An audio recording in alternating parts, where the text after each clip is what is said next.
The massive space station called Harmony floated in the darkness near a dying star. Inside its largest chamber, representatives from 200 different alien species sat in their assigned seats. Some looked like giant insects. Others were made of living crystal. Some floated in tanks of liquid. A few looked almost human, but not quite. Tae-young Kim sat in the human section, his face calm and empty of emotion. He had been Earth's ambassador to the Galactic Council for 5 years now. In that time, he had learned many things about the aliens who ruled this part of space. Most importantly, he had learned that they did not respect humans at all. The current debate was about taxes. Again, the council wanted to raise the fees that human traders had to pay when they moved goods between star systems. This was the 5th increase in 3 years. Meanwhile, the Vexlon traders paid almost nothing. The Quilnari merchants had special exemptions. Only humans and a few other young species faced these endless costs. High Chancellor Vexthar stood at the center of the chamber. His crystalline body caught the light and threw rainbow patterns across the walls. His voice boomed through the translation devices that everyone wore. The motion passes. Human vessels will now pay an additional 30% tax on all commercial travel through council space. Tae-young raised his hand. High Chancellor, I must protest. This is unfair treatment.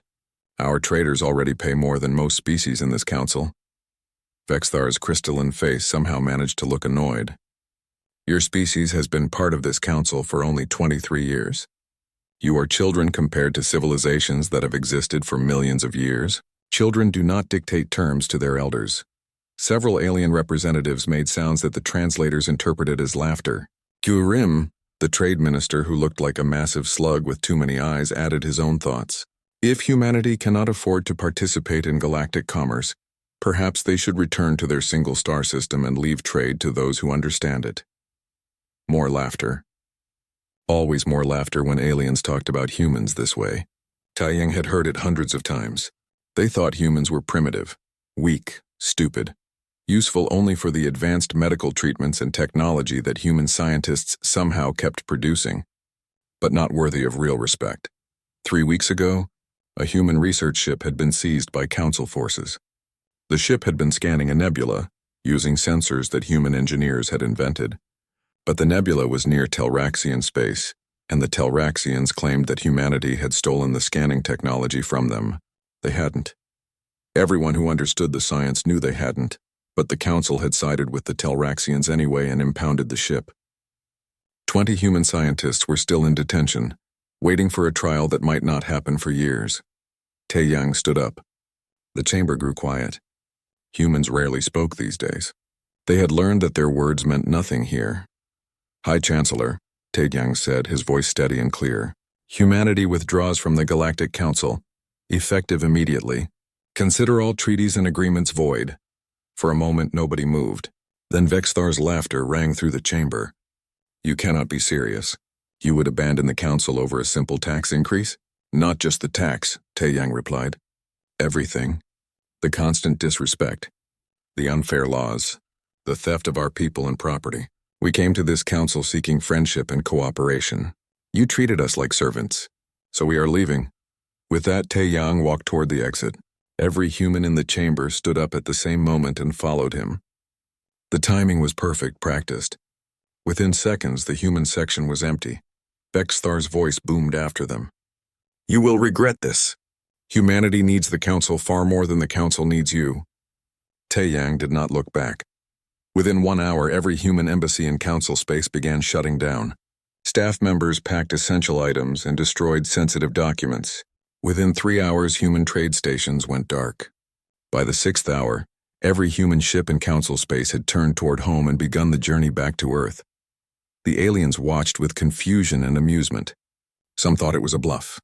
Others thought humanity was having some kind of collective breakdown. A few wondered if humans were stupider than previously believed. On the planet Corvus, a human medical team had been treating victims of a plague. They calmly packed their equipment, left detailed instructions for the local doctors, and departed on the last transport heading to human space. The Corvisian government tried to stop them, but the humans simply stated that their contract with the council was now void. On Station Meridian 7, human engineers who maintained the quantum computer cores received the recall order. They backed up all their work, transferred access codes to the station authorities, and left. The Meridian commander didn't even realize how much the station depended on those engineers until they were gone. In the Sol system, Daeho Choi stood in the command center beneath the surface of Mars. Screens all around him showed human ships returning from every corner of Council space. Hundreds of vessels, all coming home. On one screen, he watched news feeds from alien worlds. They were already mocking humanity's decision. Hannah Park, the chief of military strategy, stood beside him. "They think we're fools," she said quietly. "Let them think that," Daeho replied. "We've been preparing for this for 15 years. Every contingency planned. Every system ready. They have no idea what we're really capable of." "When do we begin Phase 2? Anna asked. "Protocol closed door is already active," Daeho said. "All borders sealed. Defense grids online. By tomorrow, no alien ship will be able to enter Sol system without our permission." On one screen, an alien news anchor was saying that humanity would come crawling back within months, begging to be readmitted to the Council. The anchor predicted that without alien technology and protection, human civilization would collapse. Daeho allowed himself a small smile. "They really believe we need them." "They're about to learn otherwise," Hannah said. Around Earth, the Moon, and Mars, massive defense stations powered up for the first time. These weapons had been built in secret over 2 decades, disguised as commercial platforms and research stations. The aliens had never suspected. They thought humans were too primitive to deceive them. That was their first mistake. On Earth, in the capital city of New Geneva, Chancellor Sun Hee-Bei addressed the planet. Billions watched as she spoke. "My fellow humans, today we have left the Galactic Council. Some may fear this decision. I tell you not to fear. We tried to work with the Council. We offered our skills, our knowledge, our friendship. They responded with contempt. So we choose our own path now. We are not alone. We have each other. We have 50 thriving colonies across 50 star systems. We have technology they cannot imagine. We have built ourselves into something strong and independent. The Council thinks we need them. They are wrong!" In the coming months, they will learn exactly how wrong they are. Stay calm, stay united. Trust in what we have built together. The broadcast ended. Across human space, people felt a mixture of fear and excitement. They were truly alone now, cut off from the galactic community. But there was also pride. Pride in standing up to those who looked down on them. Pride in choosing dignity over acceptance. In the Council chambers on Station Harmony, Vexthar dismissed the human withdrawal as temporary insanity. "They will return," he told the remaining representatives. "Perhaps in 3 months, perhaps 6, but they will return, humbled and ready to accept their proper place." Trade Minister Kurim was not so certain. He had reviewed the economic data. Humans supplied 34% of advanced medical technology across Council space. They manufactured most of the quantum processors used in Council computers. Their antimatter containment systems were in 70% of Council ships. Their agricultural treatments fed billions on dozens of worlds. But Kurim said nothing. The Council did not want to hear doubts. They wanted to believe that humans were nothing special. Just another young species that would learn to obey or suffer the consequences. On Earth, Tae-Young Kim stood on a balcony overlooking the ocean. Above him, stars filled the night sky. Somewhere out there, the Council was celebrating what they thought was humanity's foolish mistake. Let them celebrate, Tae-Young thought. They had no idea what was coming. Humanity had been patient for 23 years. Patient while being insulted. Patient while being exploited. Patient while preparing. Now the preparation was complete. The galaxy was about to change in ways the Council could not imagine. The silent departure was only the beginning. 2 months had passed since humanity left the Galactic Council. High Chancellor Vexthar stood before the assembled representatives with confidence that seemed to glow from his crystalline body.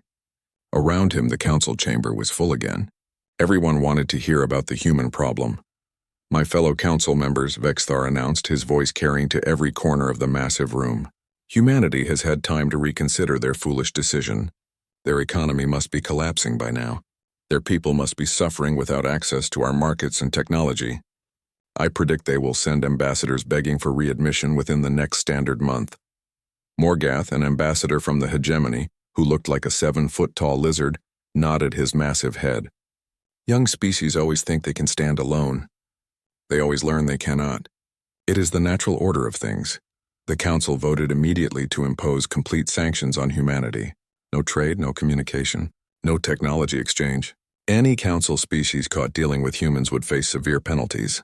A few representatives from smaller species looked uncomfortable, but none voted against the motion. Going against the Council's major powers was dangerous. Trade Minister Kurim supported the sanctions publicly, but privately his many eyes blinked with worry. He had spent the last 2 months reviewing economic reports. The numbers troubled him deeply. On his private terminal, Kurim pulled up the data again. Medical supplies were already running short on 17 worlds. The Corvisian plague that human doctors had been treating was spreading faster now without human expertise. 3 agricultural colonies had reported crop failures because they no longer had access to human genetic treatments. Most worrying of all, quantum computer systems were beginning to fail across Council space. The processors that ran everything from traffic control to life support needed regular maintenance. Only human technicians had known how to maintain them properly. Kurim called a private meeting with Vexthar. "High Chancellor, we may have underestimated the situation." "Explain," Vexthar said, his crystalline face reflecting Kurim's worried expression. "Humans supplied more than I realized," Kurim said slowly. "Their antimatter containment systems are in 70% of our ships. Those systems have a 2-year lifespan before they need replacement. Without humans to manufacture new ones, we will lose a significant portion of our fleet. Then we will manufacture them ourselves," Vexthar replied. "Humans are not the only species capable of engineering." "We tried," Kurim admitted. 3 different species have attempted to replicate human containment technology. All have failed. The humans apparently simplified the designs they shared with us, but kept the critical details secret. Vexthar's crystalline body flickered with anger. "They deceived us?" "I believe they prepared for this," Kurim said. "For years, perhaps decades. They shared enough technology to make themselves essential, but not enough for us to replace them." Meanwhile, in human space, life was surprisingly normal. Yun Kang, who ran Earth's Economic Transition Bureau, gave an interview to a news network. "The Council assumed we depended on them," he explained. "But we've been preparing for independence since before we joined them. Every supply chain has been internalized. Every technology has been fully developed. We can feed ourselves, heal ourselves, and defend ourselves without any outside help." The reporter asked the obvious question, "Why did we join the Council at all then?" Yoon smiled. "We hoped for genuine friendship, for cultural exchange and mutual cooperation. We thought the Council represented the best of galactic civilization. We were wrong. They wanted subjects, not partners." On Luna, in the massive research complex that covered half of the moon's surface, Dr. Bo-Ra Han was briefing military commanders. She was a small woman, barely 5 feet tall, but her genius was recognized across all of human space. "Gentlemen," she said, gesturing to a holographic display, "for 20 years we have been showing the Council only what we wanted them to see. They think our ships are slower than theirs. They are not. They think our weapons are weaker. They are not. They think they know what we are capable of. They do not." Admiral Hyun Woo-song, who commanded the Sol System's defense perimeter, studied the display. "These specifications are remarkable. Why did we hide these capabilities?" "Because President Dae-ho Choi understood something important," Bo-Ra replied. "If the Council knew what we could really do, they would have seen us as a threat instead of just a useful junior member. This way we were underestimated. Now that underestimation will protect us." Around the solar system, hidden defense stations came fully online. They had been disguised as asteroid mining operations and commercial platforms. The Council had scanned them dozens of times and seen nothing suspicious. The humans had made sure of that. Back in Council space, problems were multiplying faster than anyone had predicted. On the medical world of Nextara, doctors struggled with a disease that human physicians had easily treated for years. Hundreds were dying. The local medical computers couldn't process the genetic data fast enough without human-designed processors. A desperate message was sent to the Council. "We need human medical assistance. People are dying." The Council's response was cold. "Humanity has chosen isolation. They must live with that choice, and so must we." On agricultural world Gren 5, crops withered in the fields. The genetic modifications that allowed the plants to grow in alien soil were breaking down. Human scientists had designed those modifications and maintained them. Without that maintenance, The crops were reverting to their original forms, which couldn't survive in Gren 5's environment. Famine was coming. Intelligence Director Silthar, a nervous bird-like being with bright purple feathers, compiled all the reports and presented them to Vexthar. High Chancellor, the situation is worse than we thought. In 6 months, we may face system-wide failures across multiple critical industries. Then we adapt, Vexthar said firmly. The galaxy existed before humans appeared. It will continue to exist without them. But Silthar had more troubling news. We have another problem. We've tried to send intelligence operatives into human space. All of them have been turned away at the border. We sent stealth ships to observe their defenses. The ships never returned. No wreckage. No distress signals. They simply vanished. All of them? Vexthar asked, his confidence finally cracking slightly. All 17 scout ships, Silthar confirmed.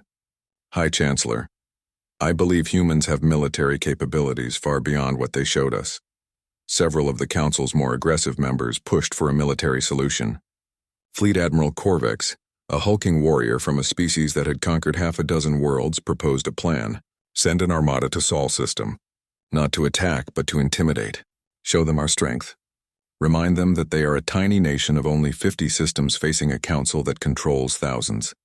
Some council members objected. That could provoke a war. War with humans? Corvex laughed, a sound like grinding stones. They have 50 systems. We have thousands of worlds and billions of ships. There will be no war because there can be no contest. Vexthar considered the proposal. Pride warred with caution in his crystalline mind. Finally, Pride won. Very well. Assemble a show-of-force fleet. 300 ships. Send them to human space as a reminder of council power. But they are not to cross into human territory. They will simply observe from the border and encourage humanity to reconsider. On Earth, Daeho Choi watched the fleet assemble on long-range sensors. He called Hana Park to his office. They're sending ships. How many? Hana asked. 300 warships. A standard intimidation formation. Hana smiled without humor. Should we intercept them? No, Daeho said. Let them come to our border. Let them see our defense grid. Let them understand what a terrible mistake they're making. And if they cross the line, Hana asked. Then they will learn what human mercy looks like, Daeho replied. We won't destroy them. That would make us look aggressive. But we will humiliate them so thoroughly that the entire galaxy will know humans are not to be threatened. Captain Ji-Wan Lee received her orders aboard the flagship Eternal Dawn. Do not engage unless provoked. But if they cross the border, disable them completely and send them home in shame. The Council fleet began its journey toward Sol system. Admiral Corvex was confident. 300 ships represented a force that could conquer most small civilizations. Surely humanity would see this power and understand their mistake. Trade Minister Kurim watched the fleet depart and felt his stomach turn. Well, the part of his slug-like anatomy that served as a stomach. This is a mistake, he said to his aide. How so, Minister? 300 ships should be more than enough to frighten the humans. That's what worries me, Kurim replied quietly. What if they're not frightened? In human space, civilians watched news reports about the approaching Council fleet. Some felt afraid. Most felt angry. All of them trusted their military to handle it. On a talk show broadcast across Earth, a retired admiral was asked about the threat. 300 ships sounds impressive, the old woman said. But people forget something important. Humans have been fighting each other for thousands of years. We know war. We understand strategy and tactics and deception. The Council species have enjoyed peace for so long that they've forgotten. Admiral Corvex stood on the bridge of his flagship, the Dominion's Fist, watching 300 Council warships move in perfect formation toward human space. This was the Fifth Armada, one of the Council's most powerful military forces. Each ship carried enough firepower to level a city. Together they could destroy entire fleets. We are approaching the human border, his navigation officer reported. Excellent, Corvex replied, his massive reptilian form radiating confidence. Humanity will see this fleet and understand their place in the galaxy. A communication came through from human space. The voice was calm and female. Council vessels, you are approaching restricted space. Turn back immediately or face consequences. Corvex laughed, the sound echoing across his bridge. This is Fleet Admiral Corvex of the Galactic Council, Fifth Armada. We do not take orders from humans. We will observe your territory from wherever we choose.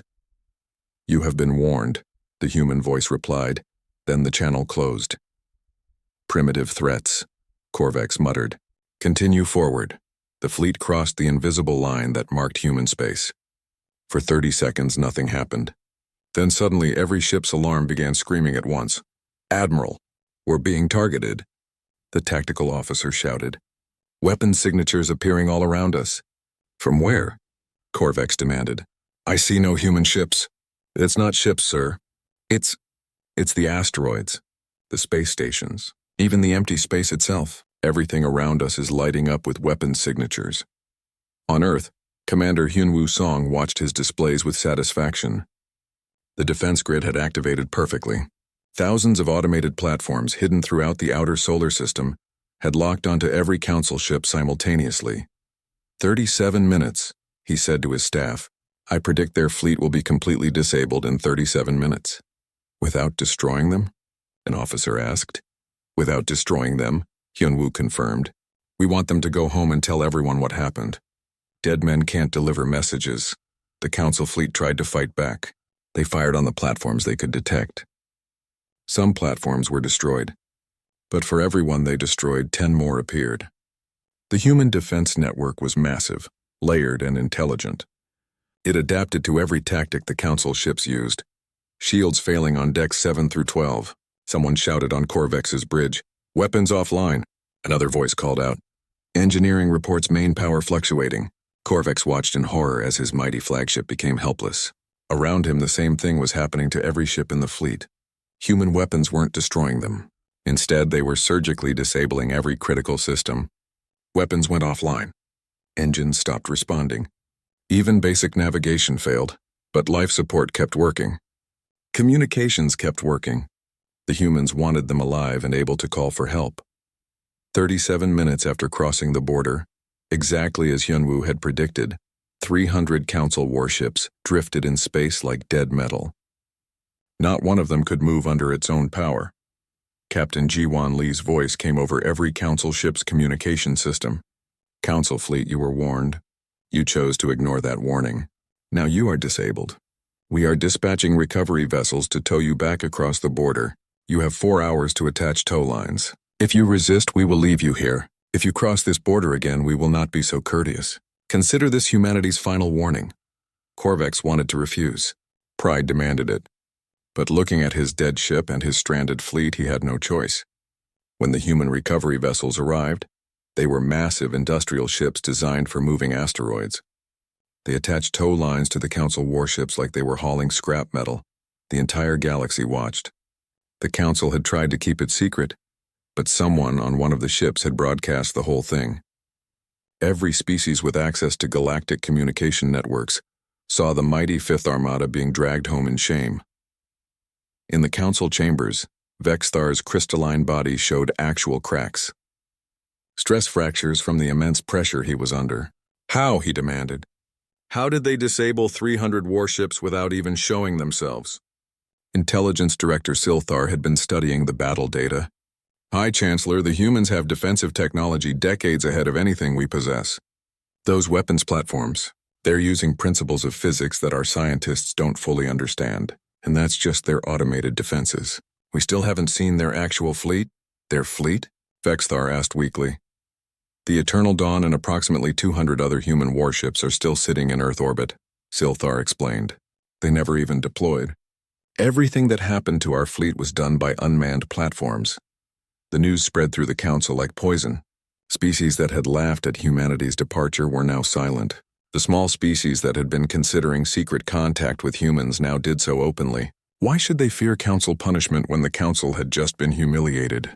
On the medical world of Nextara, the situation had become desperate. Thousands were dead from the plague. The local government sent a message directly to Earth, bypassing the council entirely. Please, we need help. We're sorry for how the council treated you. We're sorry we voted for the sanctions. Please just help our people. The human response came within hours. A medical ship entered Nextaran orbit. Dr. Bo-Rahan led a team of 50 specialists. They brought advanced equipment and enough medicine to treat 10,000 patients. We're here to help, Bora told the Nextaran officials. We don't blame your people for the council's decisions. Sick people need doctors regardless of politics. Within a week, the plague was contained. Within 2 weeks, it was eliminated. The Nextarans offered to pay any price. Bora refused payment but offered a different arrangement. Trade with us fairly.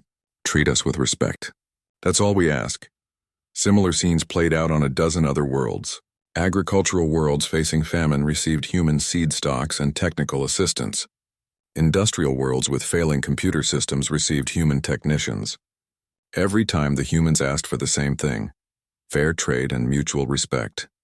The Peripheral Worlds Coalition began to form.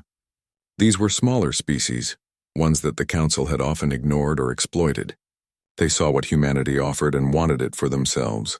Within months, 40 species had left the Council to form partnerships with humanity instead.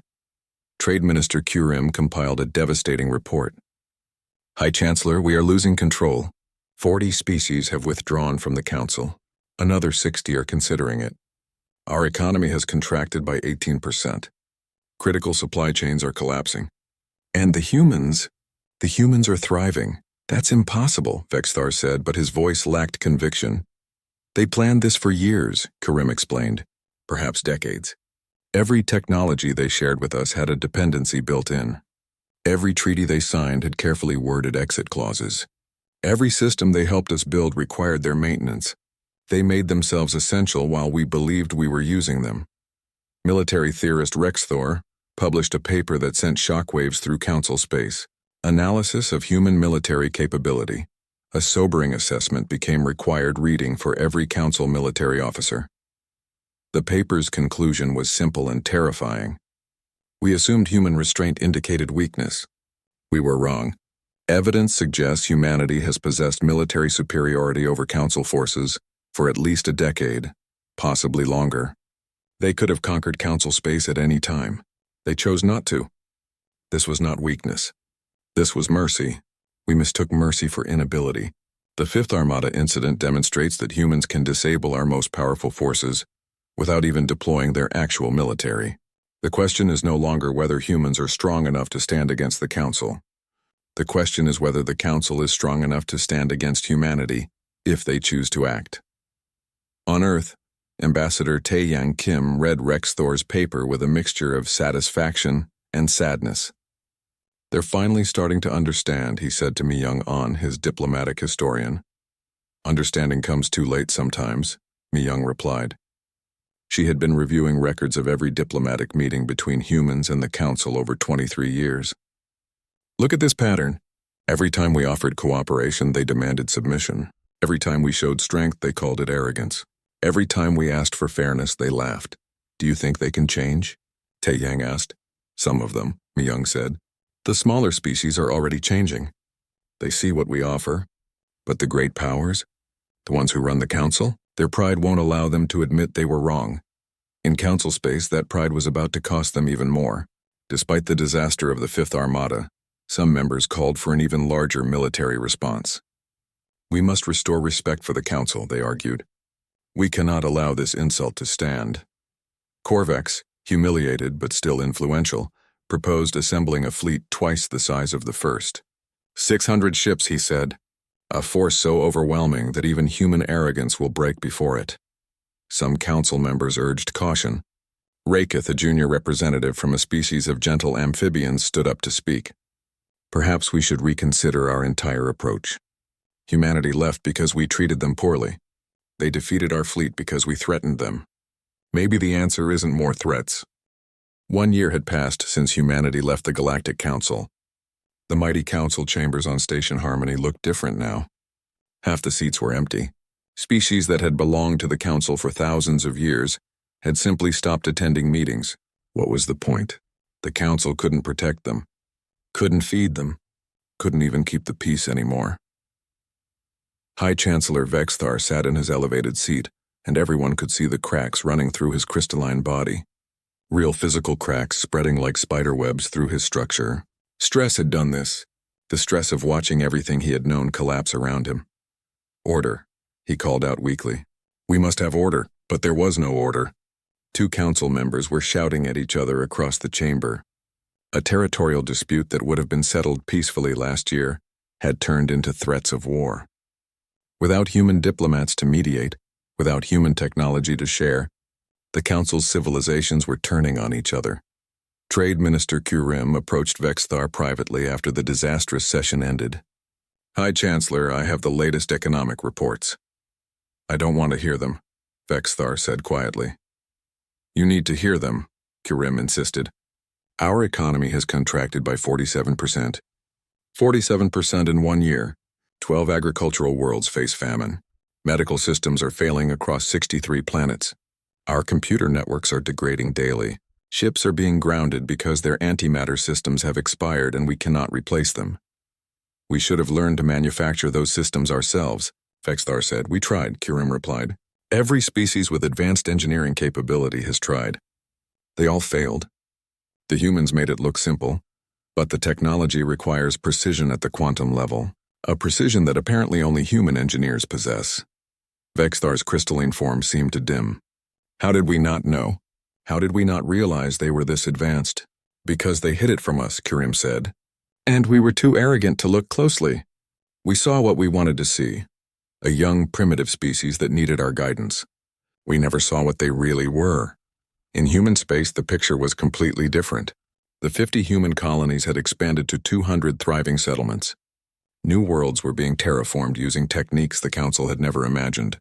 Human ships explored regions of space the Council had declared impossible to reach. Captain Jaemin Ryu commanded the exploration vessel Pioneers. Hope. His crew had just made contact with a new species in a sector far beyond Council space. The beings called themselves the Lumeri, and they were fascinated by humanity. "You're the first spacefaring species we've met," the Lumeri leader said through the translation computer. "What is the galaxy like?" Jaemin considered his answer carefully. "Complicated. There's a political organization called the Council that claims to govern this region. They're not doing well right now. But humanity would like to offer you friendship and trade if you're interested." "What do you want in return?" the Lumeri asked suspiciously. "Fair trade," Jaemin replied. "We share technology and knowledge.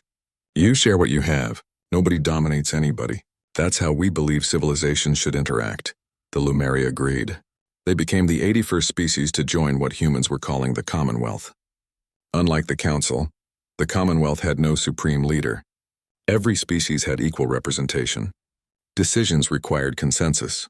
It was slower than the Council's way of doing things, but it was fair. Back in Council space, the Second Fleet had been destroyed.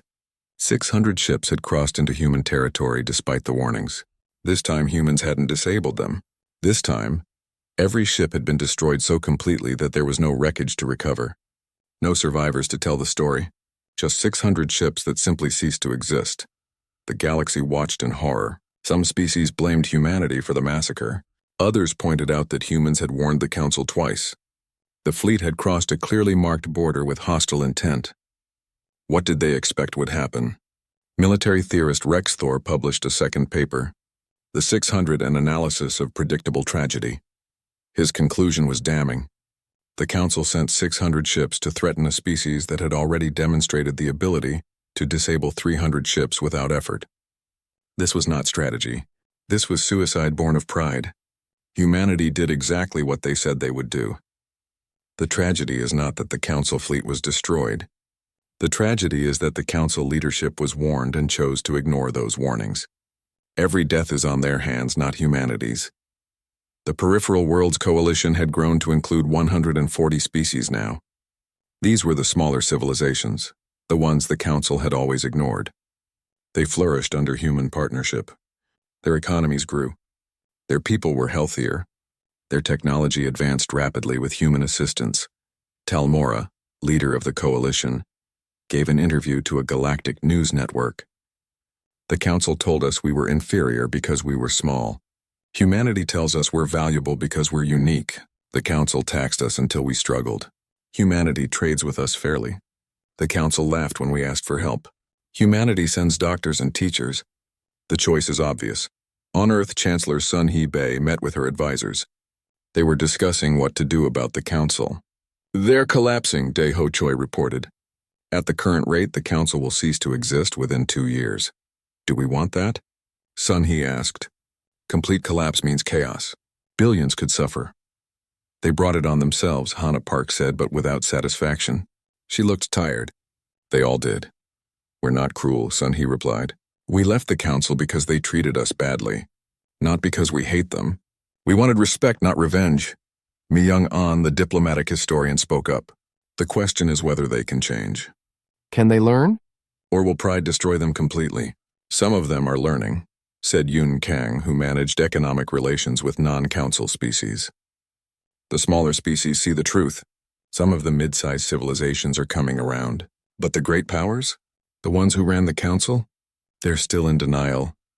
An urgent message arrived from Station Harmony. It was from Vexthar himself. Chancellor Bay, I request a meeting alone, no diplomats. No advisors, just you and I. Sun He considered. It could be a trap, but she doubted it. The council had no strength left for tricks. I'll meet him, but on neutral territory. They agreed to meet on an uninhabited moon halfway between council and human space. Sun He took only a small shuttle. When she arrived, Vexthar was already there, standing alone on the rocky surface in a transparent environment suit. She approached him and saw the cracks in his crystalline body immediately. He was literally falling apart from stress. Chancellor Bay, he said quietly, thank you for coming. High Chancellor, she replied formally. I'm not High Chancellor anymore, Vexthar said. I resigned this morning. The council is dead. We just haven't admitted it yet. Sun He waited. Let him speak, I came to ask, to beg for help.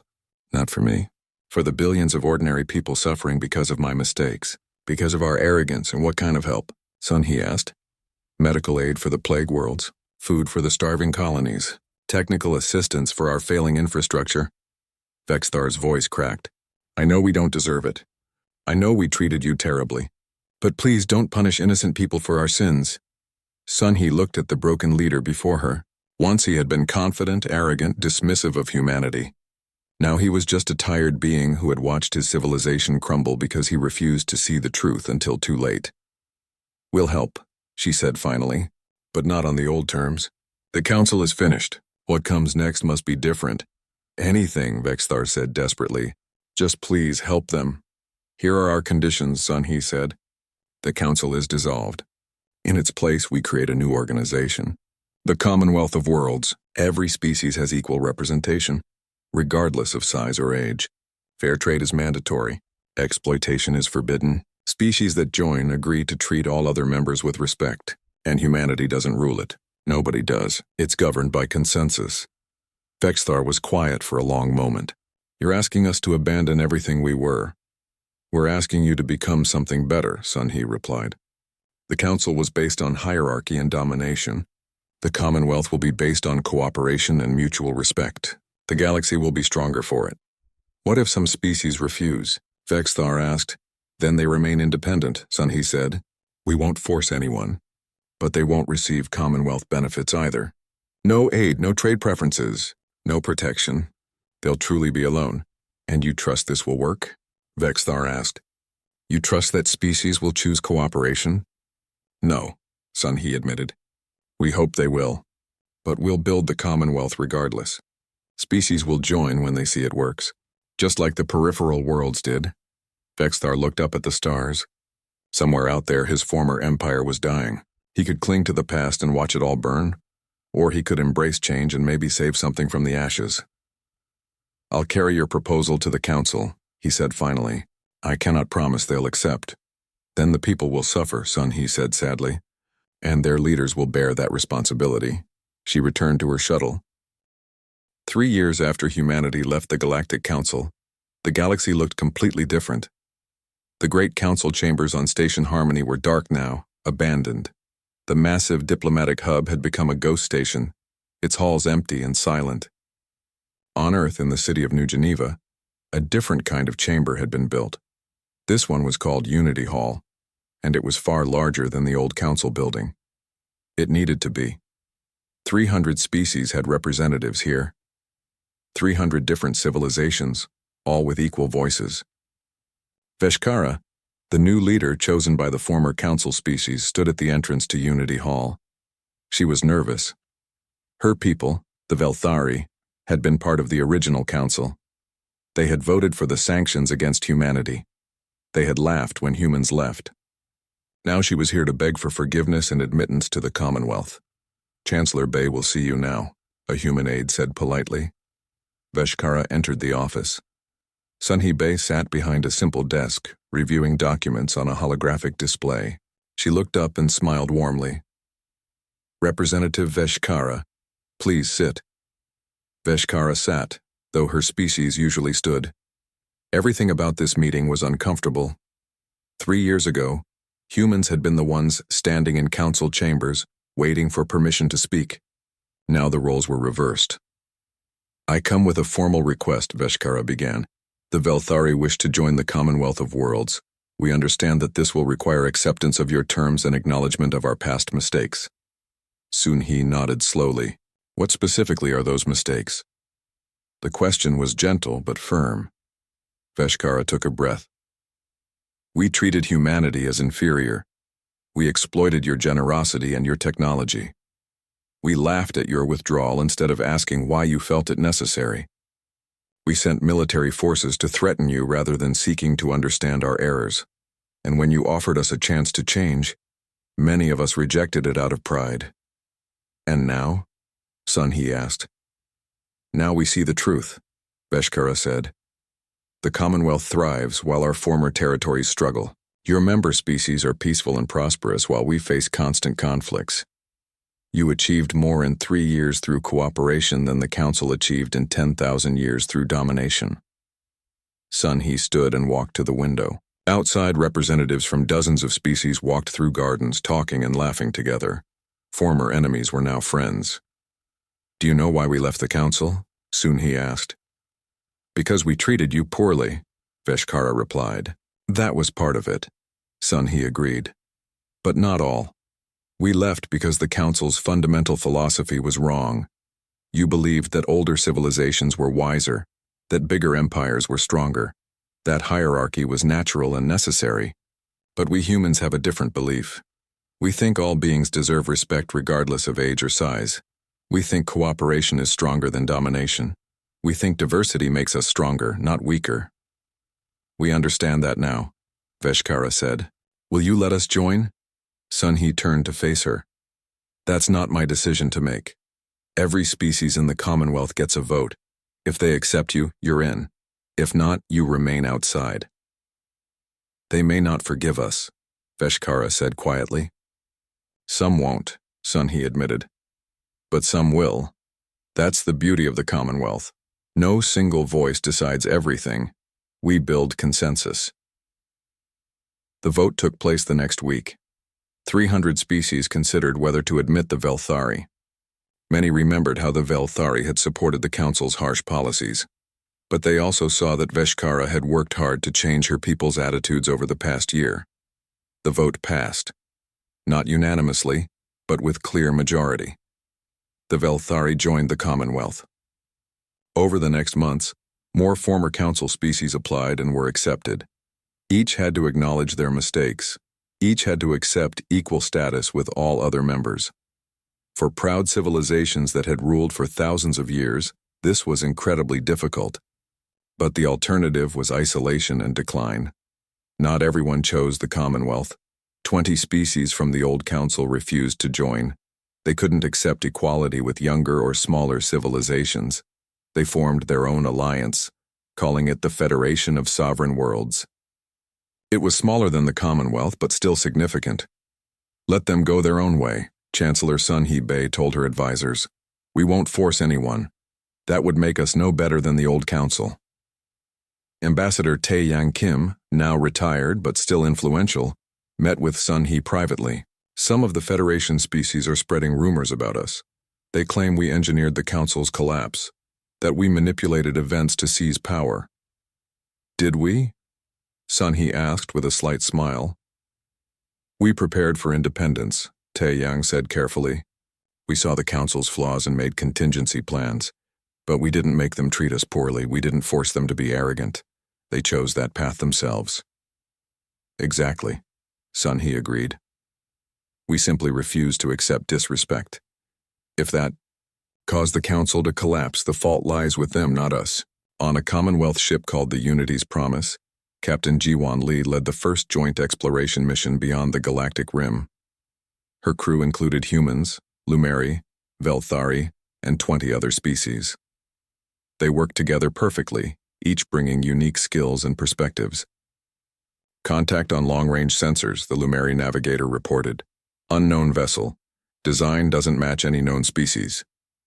Jiwan opened communications. This is Captain Jiwan Lee of the Commonwealth ship Unity's Promise. We come in peace and friendship. The response came after a brief delay. This is the exploration ship Far Wanderer. We represent the Korath Union. What is this Commonwealth you speak of? Over the next hours, Jiwan explained. The Korath had been isolated on the far side of the galaxy. They knew nothing of the Council or the Commonwealth. They were amazed to learn that 300 different species worked together as equals. You have no supreme ruler? The Korath captain asked. No, Jiwan confirmed. We govern by consensus. Every species has equal voice. How do you make decisions? The Korath asked. It must take forever. Sometimes it does, Jiwan admitted with a laugh. But the decisions we make are better because they consider everyone's needs. And once we decide something, everyone supports it because everyone had input. The Korath joined the Commonwealth 6 months later.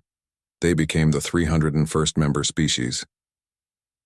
10 years after humanity's withdrawal from the Galactic Council, Station Unity held the Commonwealth's founding ceremony. Representatives from 347 species gathered in the massive hall. At the center, not elevated above others but standing with them, Chancellor Sun Hee Bei prepared to speak. Philosopher Insu Jiang, now quite old, sat in the audience. He had written extensively about the transformation of galactic civilization. His books were studied across the Commonwealth. He smiled as Sun Hee began her address. 10 years ago, Sun Hee said, her voice carrying to every corner of the hall and broadcast across the galaxy, humanity made a difficult choice.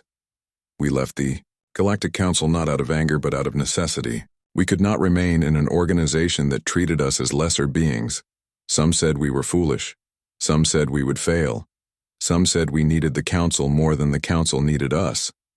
She paused, letting the words settle. They were wrong. And do you know why? Because true strength doesn't come from dominating others. It comes from lifting them up. Real civilization isn't measured in territory or military might. It's measured in how you treat the smallest and youngest among you. The Council fell not because humanity left, but because its foundation was built on pride and hierarchy. When we removed ourselves from that structure, the flaws became obvious. Representatives from former Council species shifted uncomfortably, but Sun Hee's tone wasn't cruel. It was simply honest. But we're not here to dwell on the past, she continued. We're here to celebrate what we've built together. The Commonwealth of Worlds isn't perfect. We still have disagreements. We still face challenges. But we face them together, as equals. Every voice matters. Every perspective has value. We are stronger together than any of us could be alone. She gestured to the assembled representatives. Look around you. 347 different species, different biologies, different cultures, different histories. Yet we work together. We trade fairly. We share knowledge freely. We protect each other. This is what civilization can be when it's built on respect instead of domination.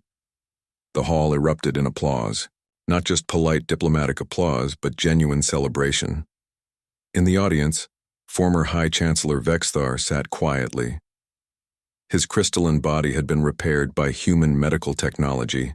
He was no longer a leader, just an ordinary citizen of the Commonwealth. And he was content. After the ceremony, young Representative Youngmi Ko approached Sun Hee. Youngmi ran the Commonwealth's first contact division, responsible for meeting new species. Chancellor, we've detected signals from beyond the galactic rim. Multiple civilizations we haven't contacted yet, possibly hundreds. Are they friendly? Sun Hee asked.